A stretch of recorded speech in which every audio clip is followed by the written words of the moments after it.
নেত্রকোনায় ১৩ বছর বয়সী এক স্কুল ছাত্রীকে ধর্ষণের অভিযোগে দায়ের করা মামলার প্রধান আসামি রিপন মিয়াকে গ্রেপ্তার করেছে র্যাব ১৪। বৃহস্পতিবার রাতে ময়মনসিংহের গৌরীপুর এলাকায় অভিযান চালিয়ে তাকে গ্রেপ্তার করা হয়। বিষয়টি নিশ্চিত করেছেন নেত্রকোনা থানার অফিসার ইনচার্জ মোহাম্মদ আল মামুন সরকার।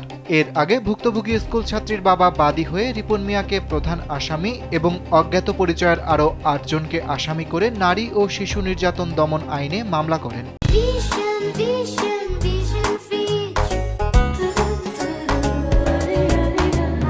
মামলার অভিযোগে বলা হয়, গত ১ আগস্ট সন্ধ্যায় বাড়ির পাশের একটি জঙ্গলে নিয়ে ওই স্কুল ছাত্রীকে ধর্ষণ করা হয়। ভুক্তভোগীর বাবার দাবি, ঘটনার সময় তিনি স্থানীয় বাজারে এবং শিশুটির মা বাড়ির বাইরে কাজে ছিলেন। এই সুযোগে রিপন মিয়া কিশোরীকে জোর করে জঙ্গলে নিয়ে যান। পরে তার চিৎকার শুনে স্থানীয় লোকজন এগিয়ে এলে অভিযুক্ত পালিয়ে যান বলে অভিযোগে উল্লেখ করা হয়েছে। পরিবারের দাবি, কন্টেন্ট তৈরির মাধ্যমে জনপ্রিয় করে দেওয়ার প্রলোভন দেখিয়ে রিপন মিয়া দীর্ঘদিন ধরে ওই কিশোরীকে উত্ত্যক্ত করতেন। তবে লোকলজ্জার ভয়ে পরিবারটি প্রথমে বিষয়টি প্রকাশ করেনি।